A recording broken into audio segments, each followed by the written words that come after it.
Bienvenidos y voy a presentar, el título de la presentación se llama La frontera en los tiempos del cólera. La razón por la que escogí el título es por mi compatriota Gabriel García Márquez. And I kind of feel like cuando él escribió la novela había una crisis de una pandemia que era el cólera. Entonces pensé que el título coincidía muy bien con la presentación. Antes de presentar, quiero darles un poquito de la información en referente a lo que es la frontera. So I'm just giving you like an overall info about the border. So la frontera, esta línea roja, or this line that you see, es la frontera. Y al Tratado de la Paz es aproximadamente 100 kilómetros en ambos lados de la frontera. It's 100 miles, 100 kilometers, 62.5 miles in each side of the border, en ambos lados de la frontera. Entonces, es lo que se considera como el corredor binacional, esa Binational Corridor, es el más transitado, traficado y el más complejo mundialmente. So it's the most traffic, the most controversial border corridor in the world, en el mundo. Aproximadamente 350 millones de personas cruzan la frontera en el año. It's about 350 million people cross the border every day. I'm sorry, a year. So es como 1 millón de personas, a million, en un día que cruzan este corredor binacional. Aproximadamente 90,000 carros, 90,000 cars a day. Aproximadamente 90 million cars, 90 millones de carros y aproximadamente 5 millones de camiones, about 5 million trucks, and that's the part of NAFTA. Y la frontera, obviamente, lo que se conoce como las ciudades gemelas de Twin Cities. Hay 15 ciudades alrededor de este corredor que tiene una población aproximadamente de unos 15 a 20 millones de habitantes. So you're looking at about 20 million who live in this border corridor. Now, ¿quién vive en este corredor? Who live in this corridor? Obviamente, en el lado de México, mexicanos que son nacionales, but you also have a huge percentage of U.S. citizens living along the border. Y también, últimamente, debido a la migración, the forced migration, hay aproximadamente, en estos momentos, hay más de 100,000 refugiados esperando en esta frontera. It's about over 100,000 refugees waiting on this side of the border. Entonces, la frontera siempre ha sido muy controversial. Always controversial based on the politics. En los últimos 40 años, in the last 40 years, cada elección, and right now we're going through the elections, la frontera siempre se convierte en una forma de manipular al resto del país. So it becomes kind of like a manipulation because a lot of people have this false idea about what the border is. En estos momentos, Trump, la frontera, tiene el muro que se sigue construyendo.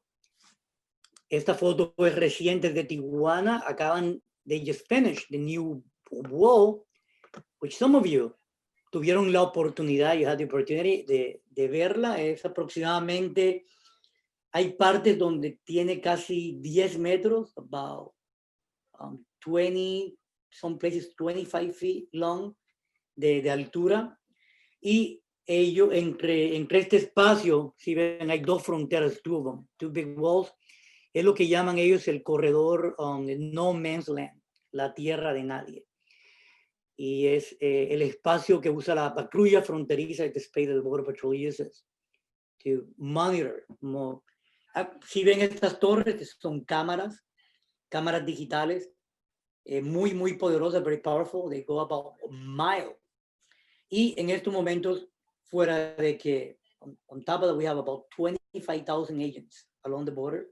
La frontera es vigilada o surveillance con drones constantemente, 24 horas al día, 24/7, non-stop. Pero este es, those of you who came, they finally finished, terminaron la frontera hasta la playa. Y en este mapa, en this map, es prácticamente la frontera entre los dos países. En estos momentos, la parte roja, the red, what you see right here, is what have been built recently. Y lo que está en naranja, orange, is a fence, but it's a fence built for so vehicles cannot go through it. So yo think of the border is already fenced in. Es increíble. ¿Cuál es el problema? El problema, obviamente, wildlife, lo que es la flora, la fauna es afectada. Hay una gran cantidad de animales en estos momentos que peligran. There is a large numbers of wildlife that it is in danger right now.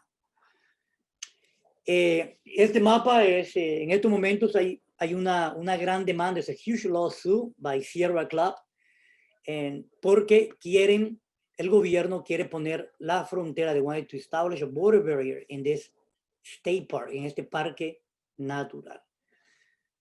So, más o menos es lo que está ocurriendo en estos momentos en relación a la frontera.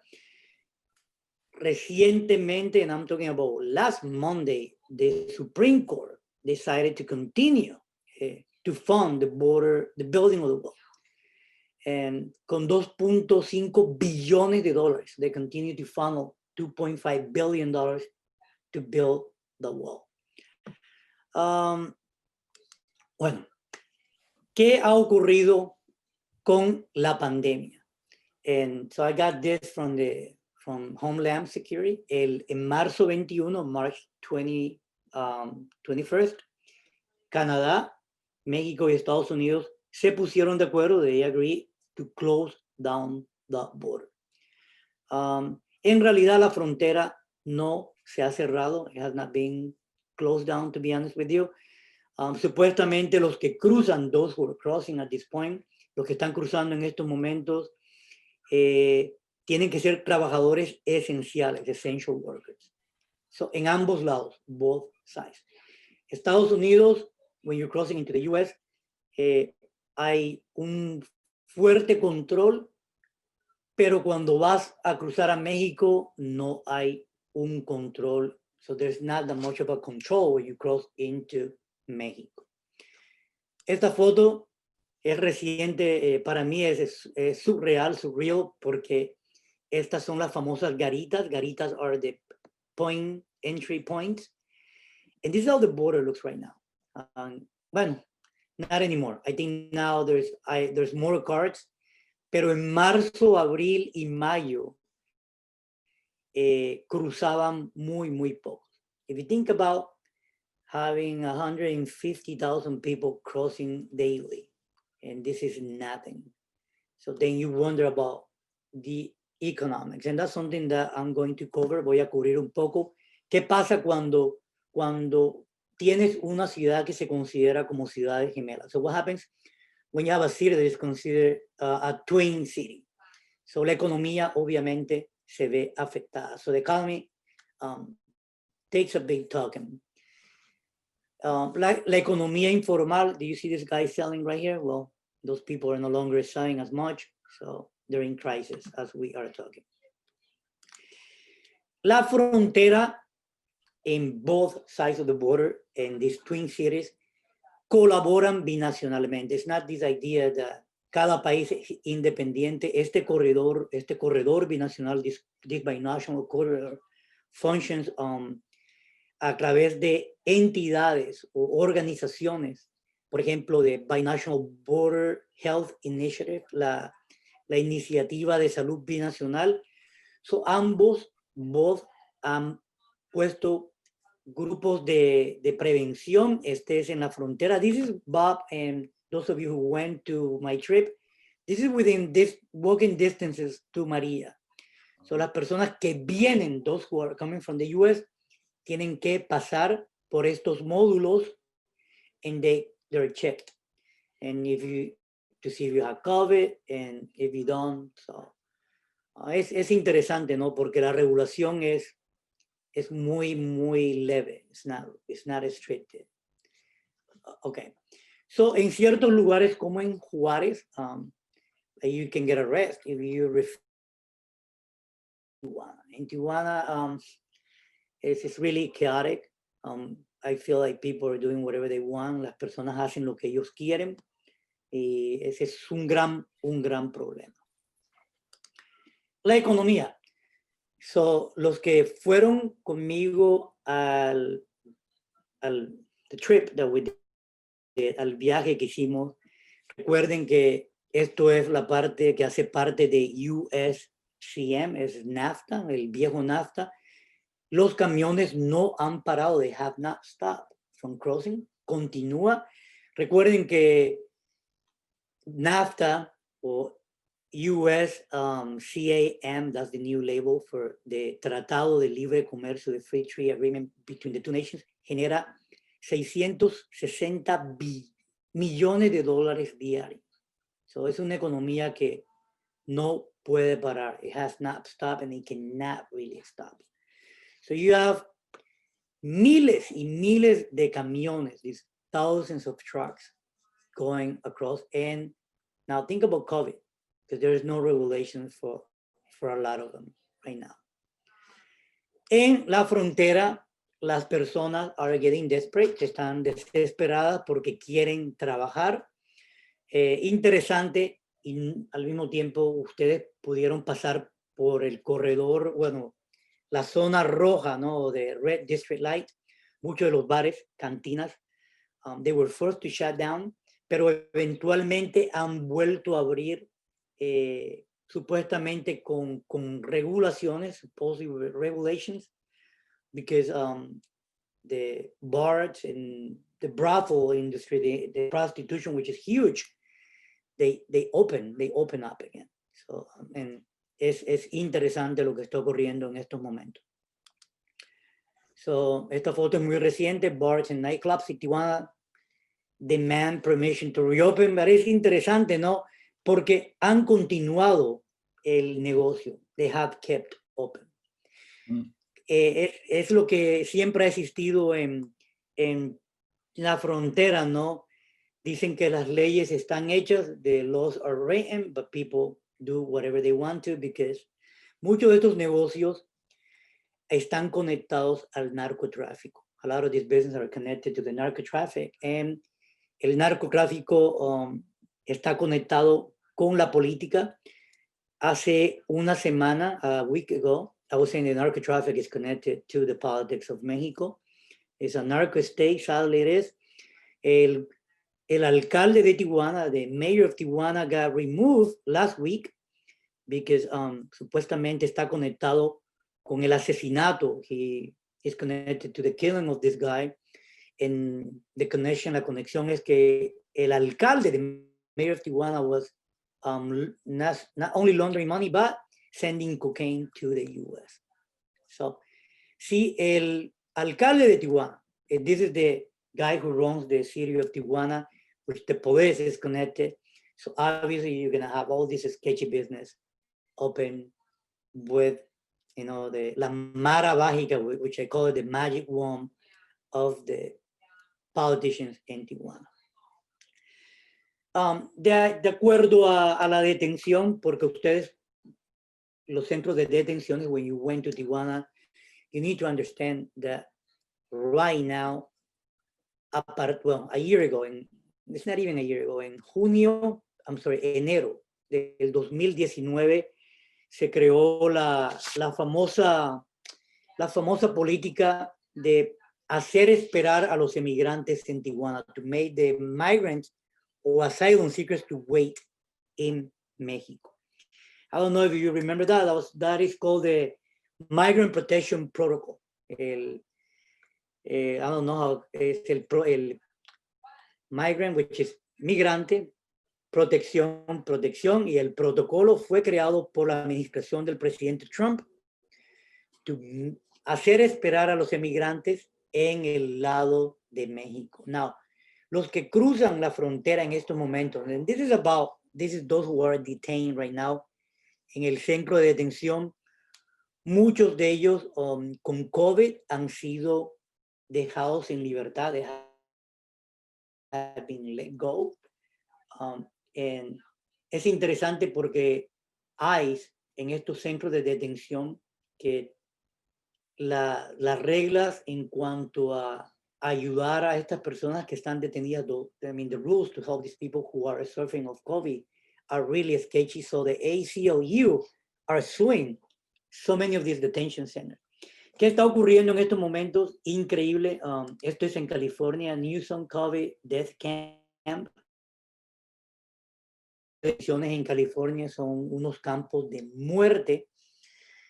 Muchas personas that we know of, and I have this graphic right now, desde el 2004, estas son las personas que han muerto en los centros de detenciones. So, in 2020, esto con rojo son 8 que han muerto con COVID, those who have actually died with COVID. Now, these numbers are really off porque ICE right now, even the New York Times released a beautiful article. Hace poco el periódico del New York Times sacó un artículo diciendo que ICE es responsable de distribuir COVID al resto de Latinoamérica. Because COVID right now is deporting, the ICE is deporting muchas personas con COVID y los dejan en lugares remotos. También los vuelos, los flights are packed with deportees are sent with COVID, and supuestamente nada más le dan like Tylenol, they give him Tylenol.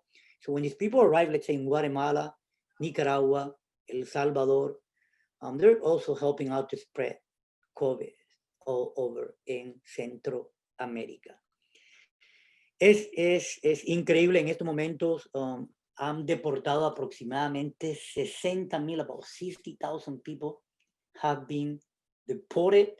They've been sent to Mexico, and then on my next slide deals with qué pasa con las casas o albergues. So what happens with these shelters all over the border?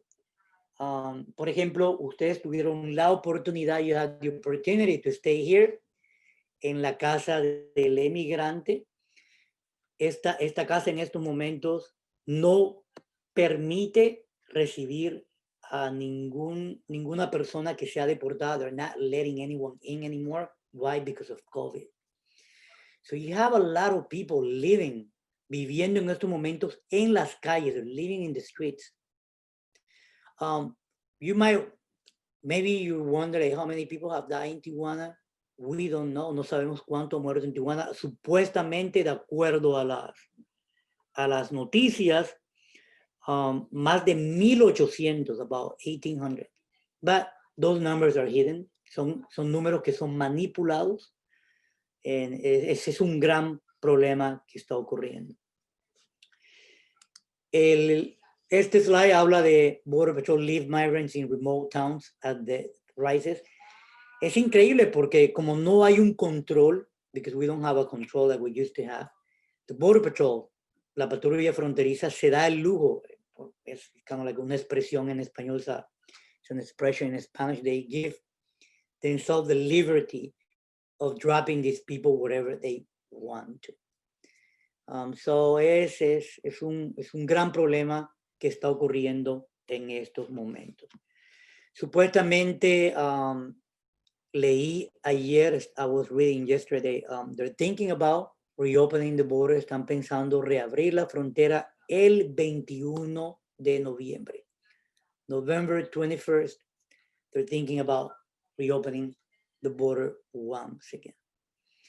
So that was my 15 minutes because I wanted to, quiero dejarles tiempo. Es mucho, lo que estoy presentando, what I'm presenting, we can take probably hours, and I can probably talk about for weeks and weeks, because every topic, cada tópico es un tema muy controversial. The funding of the border, the $2.5 billion, continues to build this border wall.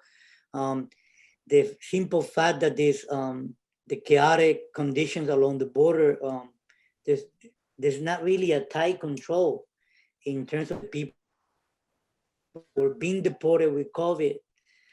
So people are dying and it doesn't get recorded. Even right now, the UN is intervening along the border because people are dying every day by the hundreds. So, well, with that, I conclude my presentation. Con eso concluyo, termino mi presentación. So now I'm open for preguntas. Thanks, Alex. Let me, there you go. Great, there we are. Yeah, thank you, Alex. And you had to do what everyone else got 15 minutes, but you did 15 minutes and you did 2 languages. So that's extra impressive. But thank you so much for our panelists and for listeners to, I know. Well, I don't want any of you to miss out, so I think it's important. No, it was great. I loved it. Thank you. I had a quick question. And yeah, first of all, I just wanted to say thank you for the update. I do think that there's not too much clear information on what's happening along the border, which is a bit scary because, you know, we're probably left to think that it's nothing pretty. But a question that I had, because I know that homelessness in Tijuana is a problem before COVID, but as you've been saying, shelters and detention centers have been emptying out. So those services that are usually in place for homeless individuals in Tijuana, have those been shut down during this time? Okay, so thank you. You also had the opportunity to go to El Desayunador del Padre Chava. Remember you guys were serving breakfast? That continues to provide services for the homeless. Look, things in Tijuana right now have tripled up in terms of the people waiting in the streets. So even asylum seekers who before COVID were waiting maybe like 4 months to get their hearing, now is in a limbo because the courts decided to stop this. And so these people now are going to be waiting even longer. So most of them are going back to their countries because they cannot wait in Tijuana anymore. Yes, so yeah, they're also becoming homeless. And even though they do not fit under that category. Yeah. Well, I have kind of a follow-up question to that you were talking about. I don't know if you prefer if I speak in English or Spanish. I can do either. But well, like what you mentioned about here they call them like casas de paso, like de albergues. Yeah. Y os estabas mencionando que con eso de que ya lo cerraron, entonces la gente se queda en las calles. Y desde hace tiempo he leído de muchos conflictos entre los ciudadanos de ahí y todos los migrantes que se están quedando, o sea, que los obligan realmente a quedarse ahí esperando a ver qué pasa. Y quería ver si podías hablar un poco de, o sea, en ese sentido de los conflictos sociales que está causando con las personas. Mira, es increíble porque ha sido una hipocresía del gobierno mexicano. In part, it has been the hypocrisy of the Mexican government de permitir el famoso Migrant Protection Protocol, which is, se llama Remain en México, quédate en México, ¿no? Entonces, ¿qué ocurre? Que Estados Unidos supuestamente iba a aliviar el costo. He was going to sort of alleviate the problem with funneling money so that money can go to social services, para que este dinero fuera a servicios sociales para los que estaban esperando, for those who were waiting. But that money has been pocketed by corrupt politicians. I mean, like I said before, things in Mexico and along the border in the Mexican side, it looks beautiful in paper, but in reality it's a shithole. I mean, none of these people are doing what they're supposed to. So yes, the clash between los que viven en Tijuana esperando que el gobierno los ayude no ha existido ninguna ayuda. There has not been no help. Yeah, they write this en los periódicos, pero cuando vas a las calles, la realidad es otra. So, yeah. Thanks, Fer, and thanks, Alex. And then, Alex, I think can you see the question there from the audience? Or I can also read it too. Do you see if you click at the bottom? Oh, the chat, I'm sorry, let me, no, I don't see any of them, but feel free to tell me, yes. Okay, so Cristiano was asking if you know how many people are dying who are part of the MPP and are awaiting asylum trials in shelters in border towns. Oh, I lost you, hold on a second.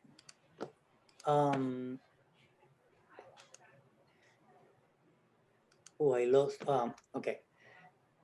That's really a super tricky question because en estos momentos, when ICE release people, and they have released so many people with COVID, once they go to Tijuana or into Mexico, there's no way for us to track who's dying, who.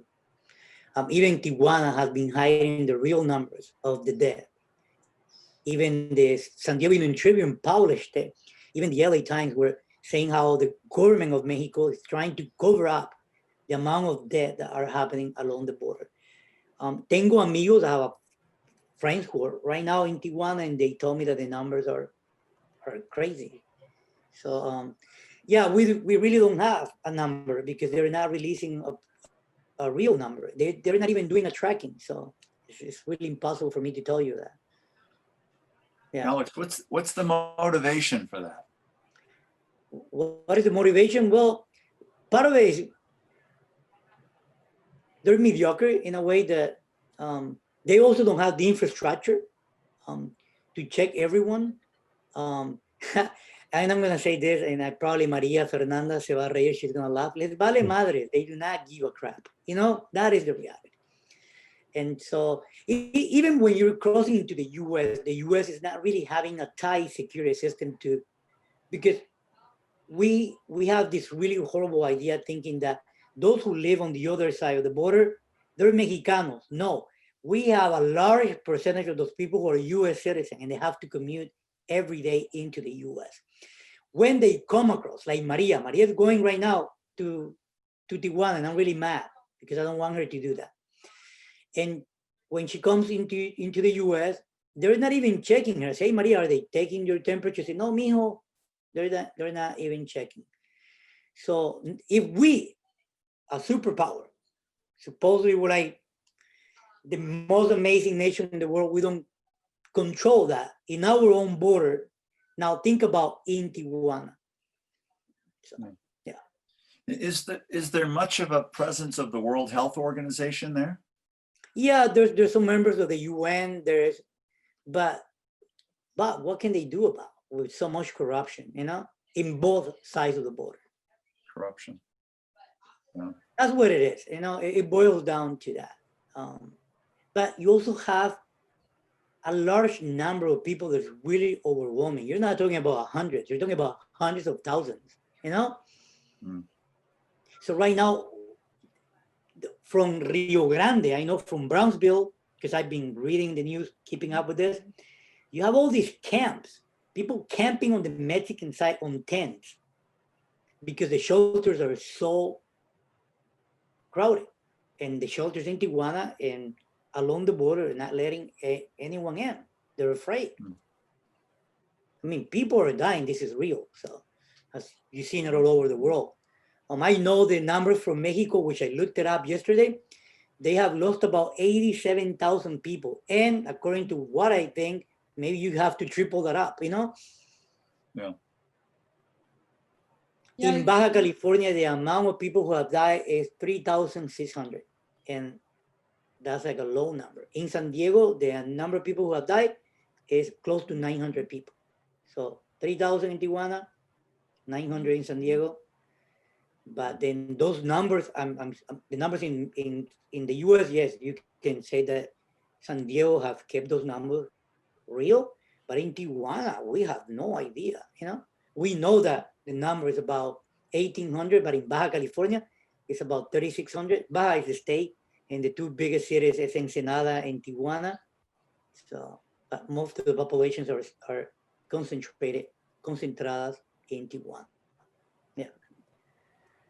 Look, it's really impossible.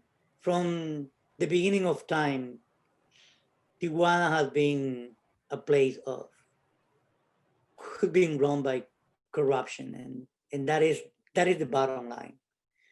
And with that becomes a huge problem. Think about even we have, and I was asking some of my friends if the brothels are open. The brothels have kept open. You have these women dancing, prostitution continues to be normal, I guess. And so who controls this? The mayor, who then the mayor gives the police order. But this is all connected. This is not like they're gonna keep these people in control. They don't.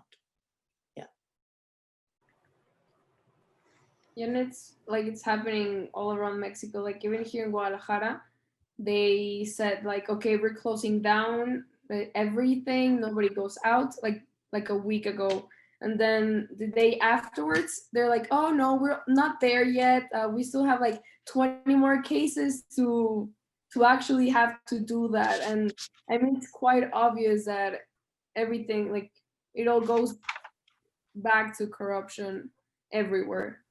I mean, yeah. there are like, I guess, kind of like 3 states that are really doing things well, and you see it in the numbers. But even the numbers everywhere are being changed, and you see hospitals, and it happens mainly in the beginning. Like they were, oh, like this person died because of pneumonia, but it's not COVID, and like they just changed it as much as possible just to say that COVID is not a big deal. And mainly seeing like what the president is saying, telling people that he doesn't need to wear a mask because he's a good person, and advising to use religious figures to protect from COVID. I mean, and you see how that affects the mentality of so many people here in Mexico. They really believe that COVID is real, that if they're good people, they're not gonna get COVID. And it's ridiculous, but it's becoming, that's the source of information for most Mexicans. That's why a lot of people don't take it seriously. Yeah. Well, Maria, Fernanda, you had a really good point. And I think Bob was asking me about this. Why do I think they're hiding the numbers?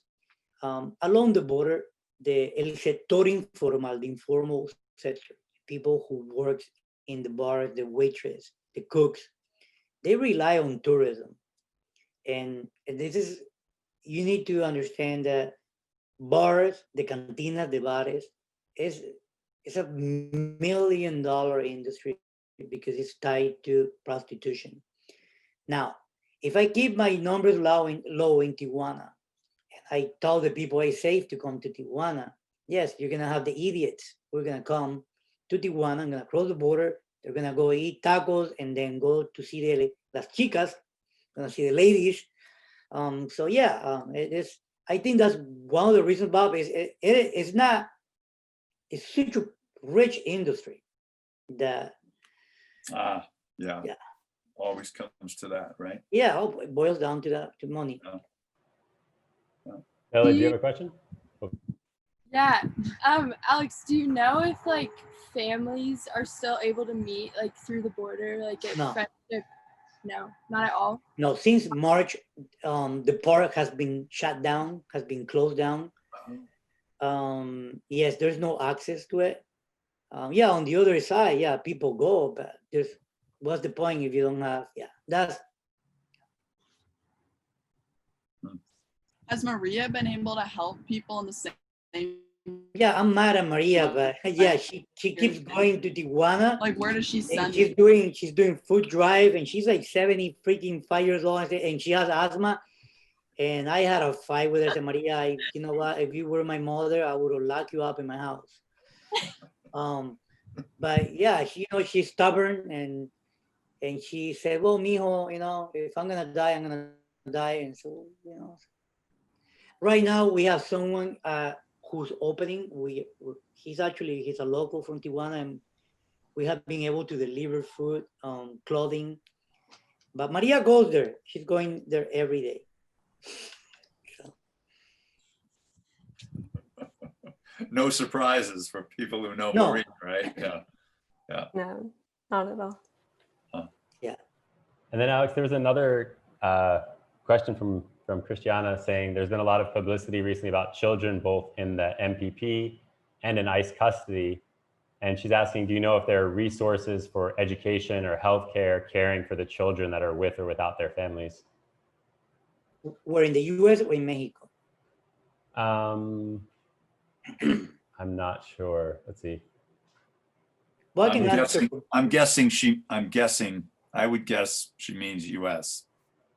So yes, I mean the US is because they've been sued by the ACLU.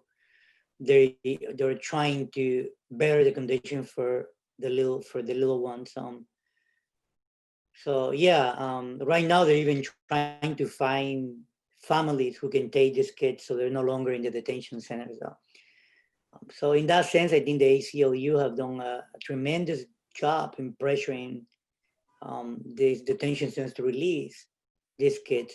Yeah, and because of the ACLU, they've been releasing not only kids, but they have been releasing a lot of people. But like I said, the problem is that they're releasing them and they're sending them to Mexico because of the migrant protection protocol. And you say, well, you know what, go ahead and wait Mexico. When COVID gets over, we'll give you a call. She's also wondering, she actually is laughing a little bit at me, I assume, but she's also asking about that as it applies in Mexico. In Mexico, nothing applies. So once you close the border in Mexico, the government talks about all these beautiful things that we're gonna do, and they don't do anything about it. Okay. No. Okay. So a quick question, Alex. You said before that they're not accepting any more people in the shelters. So I was wondering, did they allow the people that were originally in there back in March to stay? So they've been there for lockdown. Some of those people really have gone back to their countries of origins. Think about if you don't have a job and you don't have any money, lingering in a city where, and now everything is closed, there's no jobs. I mean, it becomes worse for them. Yeah. Right. In the past, a lot of these people were able to get part-time jobs within the city of Tijuana. Not anymore. Right. Is there anything positive from that, Alex? I think we have really good binational programs along the border. For example, UCSD, the University of California at San Diego, have always worked in conjunction with the health centers in Tijuana. They both have done a really good job, at least with the little they can do, to establish checking points in both sides of the border. So yes, that's something, but you know what? Sadly, that's done by the private sector, not because the state. Sure. Yeah, SIMSA, which is one of the private hospitals, have paired up with the UCSD centers. And so, yeah, in that sense, and people continue to deliver food into the shelters. And yeah, so yeah, you have that flow that have not stopped. Yeah. Well, Alex, unfortunately, we're at time. Yeah. I want to say thank you to you. As I said in the introduction, it's almost impossible for us to know what's really happening because information comes through politically inspired filters, and it's just difficult to really understand what's going on. So I think for all of us, I can say we're really grateful for your perspective and your voice and your good work. Please keep working on protecting our good friend Maria. That's not easy. She's a moving target. We couldn't catch her actually when we were walking through the streets. But we're really grateful for our relationship and ask you to be safe as well. Thank you. The same to all of you. Thank you for having me. Hopefully, this pandemic will make us see each other in face to face, Yes. in a different setting. Yeah. Yeah. That day will come. This session has been recorded, and it will be produced in the next week or two and available. So maybe, students, this is something you can maybe bring back to your classes, to your teachers, and share this session. And